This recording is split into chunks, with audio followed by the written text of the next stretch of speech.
કેમ છો મિત્રો? તો મજામાં? તમે ઘણી વખત પુલાવનું સબ્જી બનાવીને ખાધું છે, પણ અમારી રીતે સબ્જી બનાવીને ખાશો તો મજા આવશે. અને અમારી રેસીપી એકવાર ટ્રાય કરો.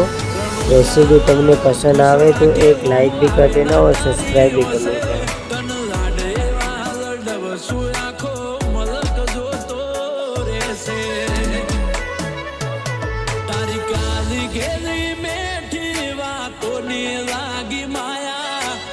જ્યારથી તમે આયા ભેગું કરમ ખેંચી લાયા